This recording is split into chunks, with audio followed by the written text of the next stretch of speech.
Uhali gani mtazamaji wa TVE, karibu katika taarifa ya habari, tukujuze yale yalojiri tuliyokuandalia kutoka chumba cha habari. Mimi ni Miriam Mlaponi, nitakusomea habari za kitaifa na kimataifa. Habari za biashara zitasomwa na Nizia Masinde, na kwenye habari za michezo tutakuwa naye Wahabi Limei. Karibu hadi tamati. Kifuatacho ndani ya TVE habari. Serikali yaahidi kuendelea kuboresha mazingira ya biashara na uwekezaji. Idara ya uhamiaji yatakiwa kuongeza kasi ya ulinzi wa mipaka na kuhakikisha ukusanyaji wa mapato. Na katika habari za kimataifa, mazungumzo ya kutafuta amani Sudan yafanyika London. Makamu wa Rais wa Jamhuri ya Muungano wa Tanzania Daktari Philip Mpango amesema serikali itaendelea kuboresha mazingira ya biashara na uwekezaji nchini, ikiwemo kuimarisha hali ya ulinzi, amani na usalama na kuboresha mfumo wa viwango vya kodi. Taarifa iliyoandaliwa na Ellen Manyangu inasomwa hapa studio na Goodluck Kimsola. Makamu wa Rais amesema hayo wakati akifungua kongamano la kodi na uwekezaji la mwaka 2025 katika ukumbi wa mikutano wa kimataifa wa Julius Nyerere JNICC jijini Dar es Salaam, na kutoa rai kwa washiriki wa kongamano hilo kujielekeza katika kuibua mawazo na mikakati mipya itakayowezesha taifa kuongeza makusanyo ya mapato ya ndani. Aidha, ametoa wito kwa wananchi kutumia vema fursa inayotolewa na serikali kila mwaka kutoa maoni na kuwasilisha mapendekezo ya kuboresha sera za kodi na uwekezaji kwa kuchangia moja kwa moja katika jukwaa hilo ama kupitia dirisha la kidijitali, na kuwataka mawaziri wa kila sekta kutoa maoni ya kuongeza mapato ya ndani katika sekta zao. Kwanza ni kuweka mkazo zaidi katika kuimarisha uwezo wa ukusanyaji na usimamizi wa mapato ya ndani. Kwa lugha ya kigeni, we need to be more vigorous in strengthening capacity for domestic revenue collection and management. Lakini jambo la pili, tunahitaji kuongeza jitihada katika kuboresha mfumo wa kodi ambao utahakikisha usawa na kuondokana na misamaha ya kodi isiyo na tija. Kwa hiyo we have to work more on tax reforms in order to ensure tax harmonization and move away from tax exemptions, concessions and holidays. Naye waziri wa nchi ofisi ya Rais Fedha na Mipango upande wa Serikali ya Mapinduzi ya Zanzibar, Saada Mkuya, amesema serikali inatambua mchango wa sekta binafsi katika uwekezaji, na hivyo imeendelea kuboresha mazingira ya uwekezaji na biashara nchini kupitia utekelezaji wa mpango wa kuboresha mazingira ya biashara nchini ili sekta binafsi iweze kushiriki kamilifu katika kukuza uchumi wa taifa. Mgeni rasmi, nadhani sote ni mashahidi kwa serikali ya awamu ya 6 ambayo anaiongoza Mheshimiwa Dr. Samia Suluhu Hassan inatambua mchango wa sekta binafsi katika uwekezaji, na hivyo imeendelea kuboresha mazingira ya uwekezaji na biashara nchini kupitia utekelezaji wa mpango wa kuboresha mazingira ya biashara nchini ili sekta binafsi iweze kushiriki kikamilifu katika kukuza uchumi wetu.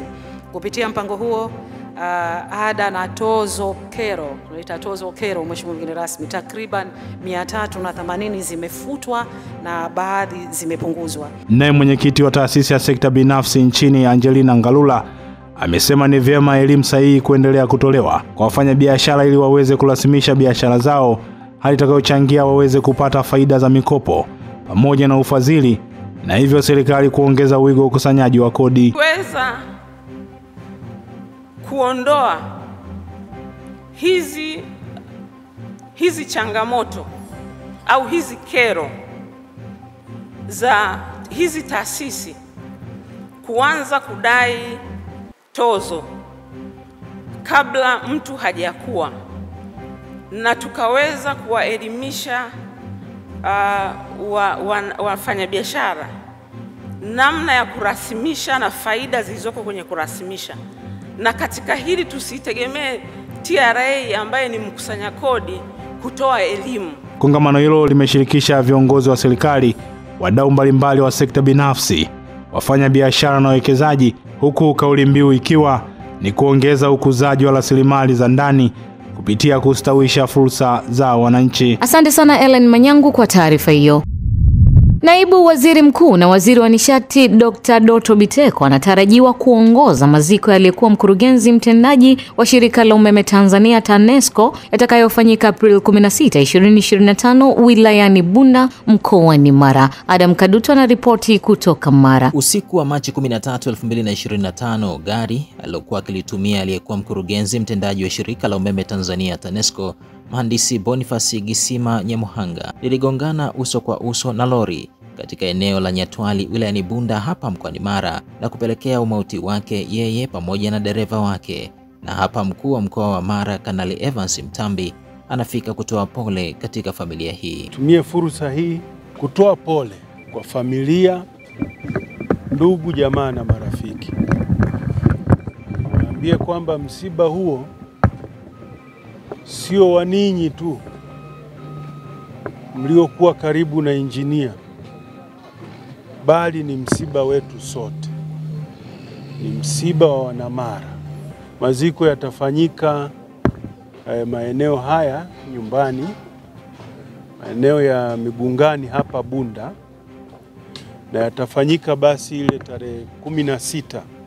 Yataongozwa na Mheshimiwa Biteko, Naibu Waziri Mkuu na Waziri wa Nishati. Maandalizi yanaenda vizuri na tuko hapa kuhakikisha kwamba mpendo wetu tunampumzisha kwa heshima zote. Dereva tayari mwili wake umeshasafirishwa, tulisafisha jana na tayari umeshafika mkoa wa Pwani ambako na yeye anapumzishwa leo. Alikuwa ndio nguzo yetu sisi hapa Mtwasha. Alikuwa ni mtu ambaye ni msikifu sana.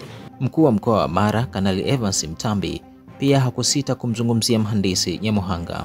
Nimekuwa nikifanya kazi kwa karibu sana na injinia Nyamuhanga. Kuna maeneo mengi amekuwa akinisaidia. Adam Kadutu, TVE Habari, Mara. Asante sana Adam kwa taarifa hiyo.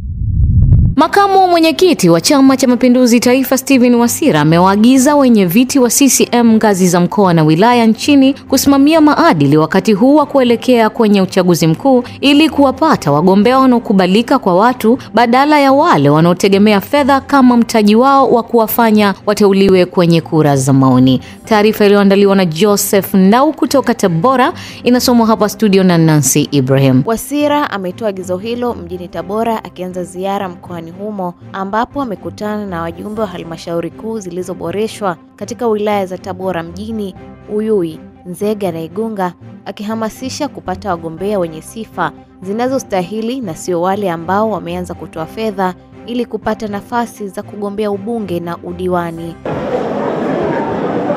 Kama mmea walioanza kusambaza tunawajua, sio kwamba hatujui. Mimi ndio makamu mwenyekiti, kazi yangu kusimamia maadili. Kwa tunajua walioanza. Na mpango huu unawatia mashaka kidogo wabunge. Mtaji wa siasa ni watu. Mtaji wa siasa si pesa.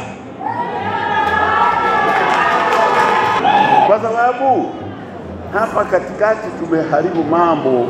Tumefanya chama chetu kitegemee pesa. Katika hatua nyingine, makamu mwenyekiti Stephen Wasira ametoa wito kwa wananchi kuelekea kwenye uchaguzi mkuu kuwa makini na baadhi ya wanasiasa wanaotumia muda huo kuhamasisha vurugu wakidhani kwamba zinaweza kuwa msaada wa kuwaweka madarakani, jambo ambalo halina nafasi kwenye taifa linalosimamia misingi ya amani na utulivu. Msiogope, hakuna chama cha kutusumbua, hamna. Mara visaini maadili, mara viseme hapana, mara viseme tulikosea kuacha, tunataka tena mazungumzo. Unazungumza nini?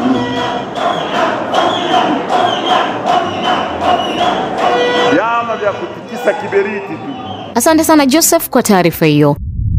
Kutokana na kuendelea kuongezeka kwa wimbi la watoto wa mitaani, serikali mkoani Mwanza imezindua mkakati ambao una lengo la kuhakikisha watoto hao wanaondoshwa katika mazingira hayo. Emmanuel Meshek ameandaa taarifa zaidi kutoka mkoani Mwanza. Akizungumza katika uzinduzi wa mkakati huo, mkuu wa mkoa wa Mwanza Saidi Mtanda amesema miongoni mwa mikakati iliyopo ni serikali za mitaa kuhakikisha zinaweka utaratibu wa kuwatambua watoto waliotoroka katika maeneo yao, ikiwa ni pamoja na wazazi ambao hawatimizi wajibu wao kuchukuliwa sheria. Kuwa na daftari la watoto waliotoroka vijijini na mitaani. Kila serikali ya mtaa iwe na roster yake ili tujue pale Magu kila kijiji waliotoroka kule kijijini ni wangapi. Tutakuwa na orodha wamekwenda wapi. Kwa hiyo mkakati mwingine ni kutekeleza sheria hii ambayo nimeisema. Wazazi ambao hawatimizi wajibu wao lazima wafikishwe kwenye vyombo vya kisheria na wanakabiliwa na adhabu ya miaka 5, lakini pia kifungo cha miezi 6. Kwa hiyo ni lazima tukaisimamie. Kwa upande wake, msimamizi wa huduma za ustawi wa jamii mkoani Mwanza Baraka Makona amesema mkakati huo utatekelezwa katika halmashauri zote 8 za mkoa wa Mwanza, ambapo kwa mwaka 2024 wameshughulikia watoto 2300 na kwa mwaka 2025 tangu Januari mpaka Machi tayari wameshughulikia watoto 189. Leo hii tunazindua mkakati wa kushughulikia tatizo la watoto wanaoishi na kufanya kazi mitaani kwa mkoa wa Mwanza. Na nafurahi kusema kwamba mkoa wetu wa Mwanza ndio mkoa wa kwanza nchini kuzindua mkakati huu ambao tutautekeleza katika halmashauri zote 8 za mkoa wa Mwanza. Lakini mkoa wetu ni mkoa wa pili kitaifa kuwa na idadi kubwa ya watoto wanaoishi na kufanya kazi mitaani. Kwa takwimu ambazo tunazo, katika mwaka 2024 peke yake tumeshughulikia takribani watoto 2300. Sasa watoto hawa ni wengi, lakini kuanzia Januari mpaka Machi mwaka huu tumeshashughulikia na watoto 189 mpaka sasa. Na bado tumeendelea kitaifa kuwa na watoto hao wengi. Aidha, kwa upande wake Lina Roman akizungumza kwa niaba ya wamiliki wa daycare amesema jukumu walilonalo hivi sasa ni kuhakikisha wanashirikiana na serikali kutokomeza swala hilo. Viongozi wetu ambao mmekuwa nasi bega kwa bega katika mchakato wa kupata vyeti vya usajili wa daycare zetu, tunawashukuru sana. Mmetuonyesha moyo wa kujitolea, uvumilivu na msaada wa hali na mali ili kuhakikisha ndoto zetu zinatimia. Tutautumia usajili huu kama fursa ya kuwahudumia watoto wetu na jamii kwa uadilifu, upendo na nidhamu ya hali ya juu. Asante sana Emmanuel kwa taarifa hiyo. Kiongozi wa mbio za Mwenge kitaifa 2025 Ismail Ali Usi ameridhika na mradi wa ujenzi wa kiwanda cha nishati safi na salama ya kupikia Mavimba unaotengeneza nishati safi na salama kwa kupikia, ambapo umesaidia wananchi hususan kwa wafanya biashara wa chakula kuondokana na matumizi ya nishati chafu za kupikia. Shukuru Matero ameandaa taarifa zaidi. Kizindua mradi huo, kiongozi wa mbio za Mwenge kitaifa 2025, mradi uliopo katika kijiji cha Mavimba wilayani Ulanga mkoani Morogoro, uliopo chini ya usimamizi wa wadau wa mazingira kupitia mradi wa Usemini kwa kushirikiana na Umoja wa Ulaya, ambapo amesema mradi huu unaunga mkono jitihada za serikali za kuhamasisha nishati safi ya kupikia. Naamini uwepo wa kiwanda hiki itapelekea kuzalisha rasilimali nyingi na kuweza kuwafikia watu wa maeneo mengine. Bidhaa hii leo hii inazalishwa hapa Ulanga, lakini hii itaweza kufikia maeneo mbalimbali ikiwemo Morogoro, Kagera, Tabora na maeneo mbalimbali. Biashara hii itakuwa inafikiwa. Na ndio dhamira kwa Mwenge huu unamulika ndani na nje ya mipaka yetu. Naamini ujio wa Mwenge wa Uhuru, vijana wetu hawa wataendelea kuibua fursa mbalimbali, lakini pia kipato chao kitaongezeka na uzalishaji wao utaongezeka. Kwa kweli vijana wa Usemini hongereni sana sana sana. Naye meneja wa mradi wa Usemini amesema lengo la mradi huo ni kusaidia jamii kuepukana na matumizi ya nishati kuni na mkaa usio rafiki kwa mazingira. Tunatoa mkaa bora ambao hauna moshi, hauna shida yoyote. Kwa hiyo kwa wale ambao walikuwa wakitumia kuni au wakitumia mkaa wenye matatizo, sasa wanapata unafuu wa kupata mkaa safi ambao hauna moshi, hawapati tatizo la kiafya, wanaishi kwa amani. Lakini tatizo lingine, kumekuwa na changamoto watu kupata shida huko polini, wanaenda kutafuta kuni, akina mama, wengine wanakamatwa, wengine wanabakwa huko. Lakini kwa sasa kuna kiwanda hapa kinawapunguzia shida za kwenda polini kutafuta hizo kuni na nini, kwa sababu tutakuwa na mkaa wa bei nafuu hapa ambao utawanufaisha wote waliopo hapa. Imenisaidia kwa afya yangu kwa sababu sitakuwa na ugua kifua nini, itakuwa zoezi litakuwa limeisha kabisa kiupande wangu. Nawashauri watu wote tutumie huu mkaa kwa sababu huu mkaa ni mzuri sana na vile hatutaharibu mazingira kukatakata tena miti. Utatupa wepesi zaidi wa kuendelea kutekeleza majukumu mengine. Lakini kwa mbali na biashara, sisi ni wakulima, kwa uhifadhi wa misitu kwetu ni jambo la msingi zaidi litakalo tuhakikishia uimarikaji wa hali ya hewa, upatikanaji wa mvua pamoja na mambo mengine. Na upatikanaji wa nishati ulikuwa ni mgumu kidogo, lakini tofauti ya mkaa huu na mkaa huo wa maporini ambao unaharibu misitu ni kwamba mkaa huu ni bora zaidi. Umefanywa kitu kitaalamu kinaitwa carbonization, kuondoa moshi ambao utalinda hasa afya za watumiaji. Macheru TVE Morogoro. Asante sana Shukuru kwa taarifa hiyo. Wananchi wa Kapala Masenga, halmashauri ya Tanganyika mkoani Katavi, wameomba kusogezewa huduma ya maji na kuboreshewa miundombinu ya barabara ili kuondokana na tatizo la kushindwa kusafirisha mazao yao kutoka kijiji kimoja kwenda kingine. Neema Huseni ana taarifa zaidi kutoka Katavi. Wakizungumza mara baada ya kumalizika kwa mkutano wa kusoma utekelezaji wa ilani ya Chama cha Mapinduzi uliofanyika katika kijiji hicho, wananchi hao wamesema mambo mengi yaliyofanywa na mbunge wa jimbo hilo Selemani Kakoso, lakini bado wanaomba kutatuliwa changamoto hizo pamoja na kuboreshewa huduma za afya kwenye kijiji hicho. Mbunge, kero yetu sisi ni maji, barabara. Ndio kero yetu kubwa. Kapala Msenga maji hatuna, tunakunywa maji machafu. Maji kama kawaida tukienda kujifungua hapa kwa wanatuagiza maji. Unaona? Basi tunaomba mbunge wetu atuchimbie angalau hata kisima cha maji. Atuletee barabara kutoka Itunya hadi hapa Kapala Msenga na maji. Tunataka tuletee. Hii kata ya Kapala Msenga ndio inaongoza kutoa na nini mazao. Hasa na barabara kutoka na nini kijiji cha pili kuja huku ni changamoto sana. Ila daraja yenyewe tunamshukuru ametutengeneza vizuri. Barabara bado inasumbua. Shule. Alafu uongozi ambao uliopo juu na usimamizi katika hospitali bado kuna changamoto. Manesi wananyanyasa wazazi sana. Kwa upande wake mbunge wa jimbo hilo Selemani Kakoso ametaja yaliyofanywa na serikali kupitia juhudi zake na kuahidi wananchi kutatua changamoto ya maji katika eneo hilo, huku mwenyekiti wa vijana halmashauri ya Tanganyika akiwataka kujitokeza kugombea nafasi mbalimbali za uongozi. Kuleta miradi ya maendeleo ya maji kwenye maeneo haya, serikali imefanya kazi kubwa sana. Tumejenga miradi ya maji mingi. Halmashauri ya wilaya Tanganyika inafungua miradi mingi ya maendeleo ya maji. Lakini bado kwenye maeneo haya tuna changamoto ya mradi wa maji.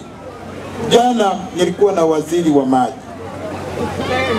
Ameniahidi ataleta fedha kwa ajili ya kuongeza certificate ya mkandarasi ili alipwe akamilishe mradi huu uliopo kwenye maeneo haya. Tunaendelea kuambia, tunawahamasisha kagombeeni, lakini usigombee kama hujajipima. Kama tu mke wako akukubali, wewe acha.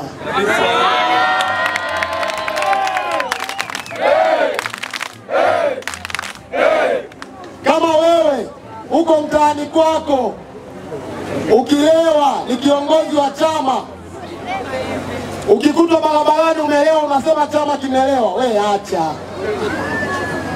Aidha, vikundi mbalimbali vilionyesha ujuzi wao, huku baadhi ya wanachama wa Chama cha Demokrasia na Maendeleo Chadema wakirudisha kadi za chama hicho na kujiunga na Chama cha Mapinduzi, kisha mbunge huyo kuchangia fedha na bati kwa ajili ya ujenzi wa maboma ya madarasa. Asante sana Neema Huseni kwa taarifa hiyo. Rais wa Jamhuri ya Muungano wa Tanzania Daktari Samia Suluhu Hassan anatarajiwa kuongoza wanahabari katika tuzo za waandishi wa habari za maendeleo zijulikanazo kama Samia Kalamu zinazotarajiwa kufanyika Aprili 29 jijini Dodoma. Gulaki Msola ameandaa taarifa zaidi. Tuzo hizo ambazo zimeandaliwa na Mamlaka ya Mawasiliano nchini TCRA pamoja na Chama cha Wanahabari Wanawake TAMWA, ambapo mkurugenzi mtendaji wa TAMWA Dr. Rose Ruben amesema tuzo hizo zimegawanyika katika makundi matatu zikiangazia kazi za maendeleo zilizofanywa na wanahabari nchini. Mgeni rasmi wa tukio hili anatarajiwa kuwa Rais wa Jamhuri ya Muungano wa Tanzania, Mheshimiwa Dr. Samia Suluhu Hassan. Samia Kalamu Awards ni tuzo zinazotokana na mafunzo yaliyotolewa mwaka jana, mwaka wa 2024, Kwa lengo la kukuza na kuendeleza uandishi wa habari za maendeleo nchini, walengwa wa tuzo hizi walikuwa ni waandishi wa habari, wachapishaji wa maudhui ya mitandaoni, maafisa habari, watangazaji wa vyombo vya habari ambao walishiriki kwa kutuma kazi zilizorushwa na kuchapishwa katika vyombo vyao vya habari. Aidha, Dr. Ruben amesema tuzo hizo pia zitahusisha upatikanaji wa kituo bora cha habari na afisa habari bora wa serikali, huku zikitegemewa kuwa na mapinduzi chanya katika tasnia ya uandishi wa habari uliojikita katika maendeleo. Kwa upande wake, mhandisi Jan Kaya kutoka mamlaka ya mawasiliano nchini TCRA amesema mamlaka hiyo inatambua mchango wa vyombo vya habari na wanahabari katika kutoa habari za maendeleo, huku akiainisha kuwa uwepo wa Samia Karamu Awards utasaidia kukuza sekta ya habari nchini, hasa za maendeleo, kwa kuzingatia mabadiliko ya teknolojia. Changamoto zinakuwepo kwenye jambo lolote, kwamba sisi tumeliangalia kwamba kwanza tumeshukuru kwamba watu wengi walituma kazi zao. Kazi zimetumwa, kulikuwa na changamoto mbalimbali, kazi zile zilitumwa kupitia mfumo, kwa hiyo kulikuwa na changamoto za matumizi ya mfumo, ambao unaona kwamba kulikuwa ni moja ya vitu vilileta shida kidogo, kwamba mtu anasema ametuma lakini unakuta ameshindwa kuituma ile kazi yake, au alituma kazi lakini akashindwa kuambatisha, ameingia ametengeneza account ameshindwa kuambatisha kazi yake kwenye hiyo account. Kwa hiyo ni changamoto ndogo ndogo zimejitokeza ambazo tunaona kwamba inapokuwepo nafasi za kujirekebisha, basi tunaweza kujirekebisha. Kwa mujibu wa TCRA, jumla ya kazi za wanahabari 1131 ziliwasilishwa na kupitiwa na tume ya majaji na kuzipitisha kazi 85 ambazo zimeingia katika kinyang'anyiro cha fainali cha kuwania tuzo za Samia Karamu Awards zitakazofanyika jijini Dodoma. Asante sana Goodluck Msolla kwa taarifa hiyo. Mtandao wa kitaifa wa kupambana na usafirishaji haramu wa binadamu nchini TANAHAT umezitaka mamlaka za serikali zikiwemo jeshi la polisi na mahakama kuchukua hatua stahiki kufuatia taarifa mbalimbali zinazotolewa na wananchi juu ya matukio ya usafirishaji haramu wa binadamu ili kuhakikisha haki inatolewa kwa waathiriwa wa vitendo hivyo. Taarifa iliyoandaliwa na Recho Chache inasomwa hapa studio na Nancy Ibrahim. Kauli hiyo imetolewa jijini Dar es Salaam na mkurugenzi wa TANAHAT wakili Edwin Mugambila wakati akizungumza na waandishi wa habari kuhusu hali ya sasa ya vitendo hivyo nchini, ambapo amesisitiza kuwa kuna haja ya kuongeza bajeti ya Secretariat ya Kitaifa ya kuzuia usafirishaji haramu wa binadamu ili kuimarisha mapambano hayo, huku akizituhumu baadhi ya idara za kipelelezi kwa kushindwa kuwajibika ipasavyo katika kushughulikia matukio hayo. Tunatoa mapendekezo kwa Wizara ya Mambo ya Ndani ya nchi. Tunatoa kwa Wizara ya Mambo ya Ndani kwa sababu ndo wizara ya kisekta yenye instrument ya Mheshimiwa Rais kusimamia masuala ya usafirishaji haramu wa binadamu. Lakini pia ndo wizara pekee iliyopewa mandate na sheria namba 6 mwaka 2008, sheria ya kupambana na usafirishaji haramu wa binadamu.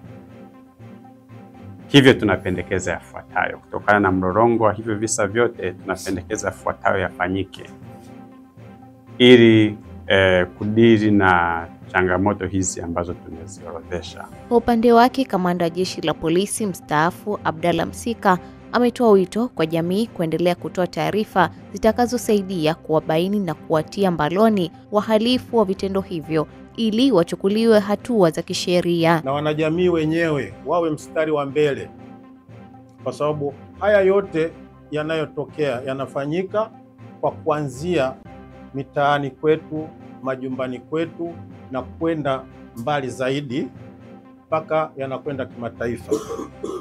Kwa hiyo macho, masikio ya wanajamii yana kazi kubwa sana yenye manufaa kushiriki kwa kutoa taarifa. Naye mratibu wa TANAHAT kitaifa Halima Konda ameeleza baadhi ya matukio ya usafirishaji haramu wa binadamu na kusisitiza umuhimu wa kuwapatia waathiriwa matukio kuwapata waathiriwa matukio hayo ulinzi wa kutosha, huku akishauri washtakiwa wa makosa hayo wasipewe dhamana wanapofikishwa mahakamani ili kuepuka kuvuruga mwenendo wa kesi. Kisa chetu, kisa namba 2. Kisa hichi tumekipa jina la Halfan Masud Said. Bwana Halfan Masud Said kwa kushirikiana na kampuni ya Wachina iitwayo Maisha Plastic Company. kati ya mwaka 2020 na mwaka 2023 alisafirisha Watanzania kadhaa kwenda Myanmar. Idadi haijajulikana kwa sababu bado tuko katika uchunguzi, kwa ajili ya kutimikishwa kwenye uhalifu wa kimtandao, trafficking for forced criminality. Kwa jitihada ya Tanahut, Wizara ya Mambo ya Ndani na polisi wa Kibaha, mtuhumiwa Halfan alikamatwa mnamo tarehe 18 mwezi wa pili mwaka 2025. Jeshi la polisi mkoa wa Mbeya linawashikilia watu wawili kwa tuhuma za kukutwa na pembe za ndovu zenye uzito wa kilogramu 46.6 bila kuwa na kibali cha kuwa na nyara hizo. Taarifa Daniel C. Marta kutoka Mbeya inaarifu zaidi. Kamanda wa polisi mkoa wa Mbeya, kamishna msaidizi mwandamizi wa jeshi la polisi Benjamin Kuzaga, ameeleza kuwa watuhumiwa hao walikamatwa na jeshi la polisi kwa kushirikiana na askari wa mamlaka ya usimamizi wa wanyamapori Tanzania katika maeneo mawili tofauti mkoani Mbeya. Jeshi la polisi mkoa wa Mbeya linashikilia watu wawili kwa makosa ya kupatikana na nyara za serikali bila kibali.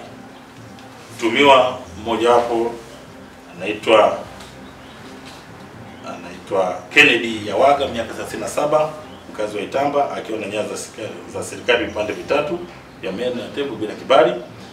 Huyu alikamatwa tarehe 3 mwezi wa 4 mwaka 2025 katika kijiji cha Madabaga kilichopo kata ya Mapogoro, tarafa ya Rujewa, wilaya ya Mbarali, mkoani Mbeya. Na mtuhumiwa mwingine anaitwa Riziki Charles Mapira, miaka 55, mkazi wa Rubere, wilaya ya Kyela, na yeye alikamatwa na nyara za serikali vipande 9 vya meno ya tembo bila kibali. Huyu alikamatwa tarehe 14 mwezi wa 4 mwaka 2025 na askari wa doria ambao tuko katika operation ya kusaidiana na kushirikiana na wenzetu wa TAWA, na ndio maana tumeweza kuwakamata hawa, na hii operation ni endelevu. Tuseme itaishia lini, lakini ni endelevu kuhakikisha kwamba wale wote wanaojihusisha na vitendo hivi vya uwindaji haramu vinaweza kukomeshwa. Katika hatua nyingine, Kamanda Kuzaga amezungumzia suala la mtuhumiwa kuhukumiwa miaka 20 kutokana na kosa la kufanya shambulio la aibu. Katika mahakama ya wilaya ya Kyela huko kuna mtuhumiwa ambaye anaitwa Emmanuel Uswege Magafu mwenye umri wa miaka 30. Huyu ni Mkristo na ni Mnyakyusa, mkazi wa kijiji cha Busare, kata ya Busare.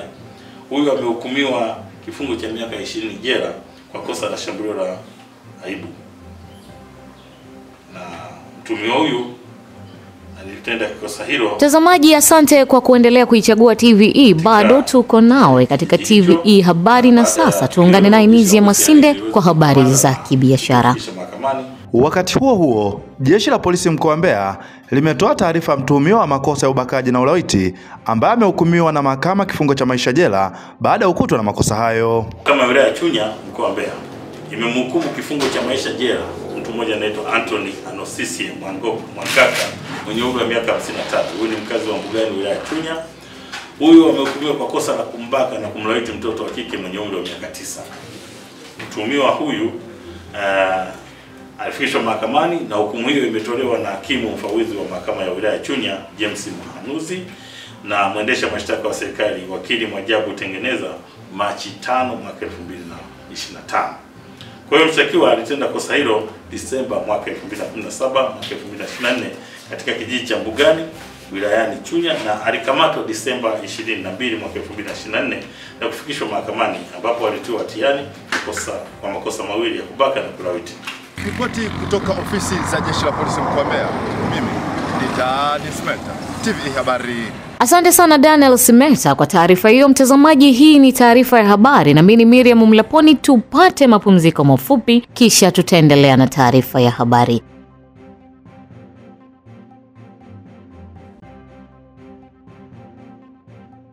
Kifuatacho ndani ya TVE Habari. Idara ya uhamiaji yatakiwa kuongeza kasi ya ulinzi wa mipaka na kuhakikisha ukusanyaji wa mapato.